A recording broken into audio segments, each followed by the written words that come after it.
Welcome to the Fantasy Football Forge. It's rankings day and it's time for the quarterbacks, as the video says. I'm not going to waste too much time explaining this chart because I just explained that in the tight ends video, which may come after this video, may come before it, but it's there. I explain it every week to differing extents, but here is the temperature gauge. Here is a floor, a ceiling, if you are looking for those things, and the expected range is really more so the heart of the projection, like a single projected number, but not single, a range.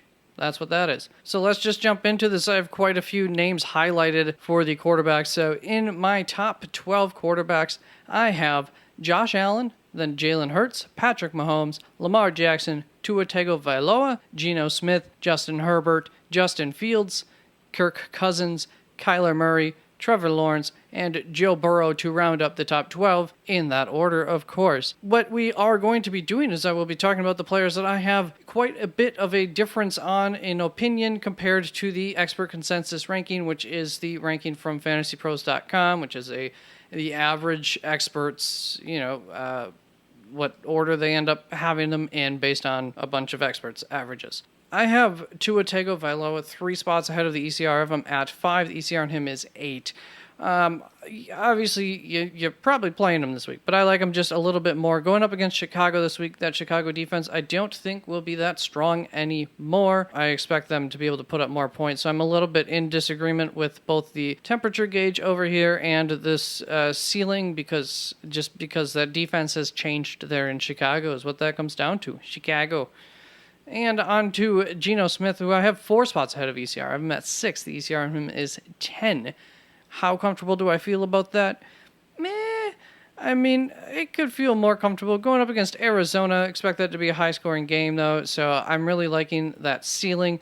Both of these guys are ceiling plays over Justin Herbert, even though he is going up against Atlanta. Unfortunately, I do think that offense is going to be less explosive, or at least more reliant upon Eckler to be explosive, which is obviously it's tougher to be explosive from closer to the line compared to a deep throw like Mike Williams adds to that offense, and that allows the defense to also focus in on things. It's going to be a much more condensed offense going forward without Mike Williams, so just have some concerns on that, but there's nothing wrong with Justin Herbert. Like him too. Justin Fields, I have in 8th. I have him 3 spots ahead of the ECR, which was 11th. Going up against Miami, so it's a ceiling thing. I like that ceiling going up against Miami. Of course, that has gotten to be a little bit of a tougher matchup as of today, as of the trade deadline, as Miami did trade for Bradley Chubb. That makes things a little bit tougher. But Justin Fields, it's all about his legs. It's a lot of his fantasy value. So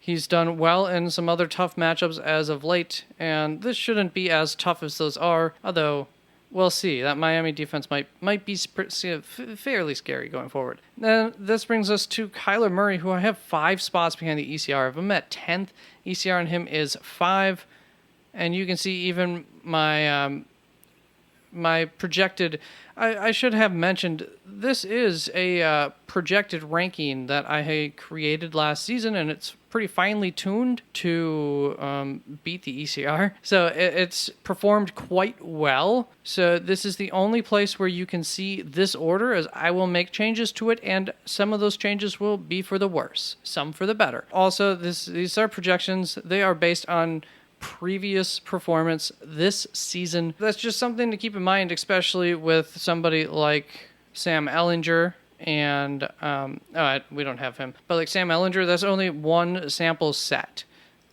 for him because he's only played 1 game. But as far as Kyler Murray goes, I was planning on putting him towards the back end of the top 12 this week before ever doing my projections, because he's going up against Seattle, and they have a pretty darn good defense. So I love where that offense is improving there for Arizona, but this isn't a great week for a ceiling. Luckily, he does have this lovely floor in part thanks to his feet. So, I'm still going to be starting him. Literally, I am. Now on to Trevor Lawrence, who I freaking have higher than the ECR. Can you believe it? This is insanity. So, Trevor Lawrence, I have an 11th. The ECR on him is 14. Going up against Las Vegas this week. I don't know. Do I need to say more? So, I like the ceiling there. Las Vegas is a pretty darn friendly matchup. As you can see, he has probably got the hottest gauge on him that there is. You know, still some risk with Trev, but trusting it this week. Especially, so like Joe Burrow, I have below ECR by 5 spots. I have him at 12. ECR is 7 on him going up against Carolina, so it's a really, really nice matchup. But boy, first of all, Carolina's defense is okay. Second of all, boy, that offense struggled without Jamar Chase last week. And to be frank, they don't exactly have, I can't recall his name off the top of my head right now, but their head coach is not exactly Mr. Creative. So I'm not excited for them to fix whatever's wrong with them. I mean, obviously Jamar Chase not being there, but still, we'll see. But definitely concerned on him enough. And that brings us to the my quarterback twos, starting off at 13 with Marcus Mariota, followed by Aaron Rodgers, Andy Dalton, Taylor Heineke, Derek Carr, Ryan Tannehill, Jared Goff, Tom Brady, Matt Stafford, Sam Ellinger, PJ Walker, and Mac Jones to round that out. So I have Marcus Mariota 3 spots ahead of the ECR. The ECR is 16. I have him at 13. My projections really like him a lot. They've been pretty true on that all season, and he's going up against the Chargers, which could be a high-scoring matchup. Should be, a lot of opportunities for scoring for Marcus Mariota. I like games that have higher projected, Vegas lines, that type of thing. So excited for the ceiling there, and Marcus Mariota has been living up to it a lot this season so far. We'll follow that up with Andy Dalton, who, of all of these, and I do have some bold takes here, Andy Dalton's the one I'm the most concerned about. So I have him at 15, 3 spots ahead of the ECR, so the ECR is 18 on him. And he's going up against Baltimore. You may have noticed that change from an NO to a Baltimore because I've put his own team as his opponent. But here's the reason why I'm not so comfortable with that. Baltimore has just added Roquan Smith onto their defense. They're getting Tejas Bowser back, which I forgot his name in the tight end video when I talked about that. And David Ojabu, who was going to be like a top 10 pick potentially, but at least a first round pick, is coming. I don't know if he's playing for sure, but he's been added onto the 53-man roster this week. That Baltimore defense looks like it's rounding into shape and could be very scary. So I'm not as excited about Andy Dalton in this matchup as I was 2 days ago. 2 days ago. Now on to Taylor Heineke, who I have 16th, which is 3 spots ahead of the ECR as well. ECR on him is 19. As you can see here, my projections love Taylor Heineke this week for whatever reason. I'm not sure what that is, but fairly good matchup here going up against Minnesota. Not a bad ceiling there, but he is a risky-ish play at this point. It just comes down to not trusting some of these other options after that. So we're getting into the risky area here, I'd say, after 13. This week's got a little bit less trust. Usually there's 16, 18 quarterbacks who I feel pretty comfortable with, but I really only feel comfortable with 13 of them this week. That brings us to Ryan Tannehill, who I have 4 spots ahead of the ECR. The ECR is 22, so I have him at 18. Going up against Kansas City, that's really what it comes down to. He may have to throw a fair amount if it's Ryan Tannehill playing, by the way. I would not have Malik Willis ranked this highly, but if it's Ryan Tannehill, I will. As you can see, red hot matchup there. Expected to be some pointage going on there.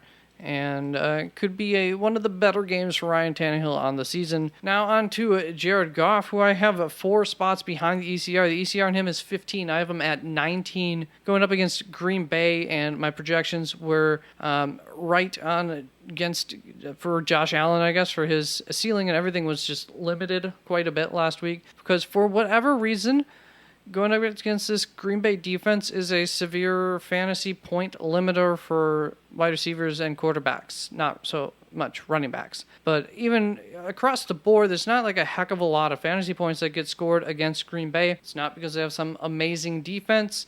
It's, I think, just part the philosophy of the defense, just trying to limit teams from putting up a lot of points because this offense is not great. I think is what it comes down to. So my projections also didn't love him this week. I mean, this is a guy who's been quite a bit higher in the past, and yet even just last week, even though he put a pretty good week's worth of stats in this last weekend, is not very high up on the rankings. So I believe him, the projections.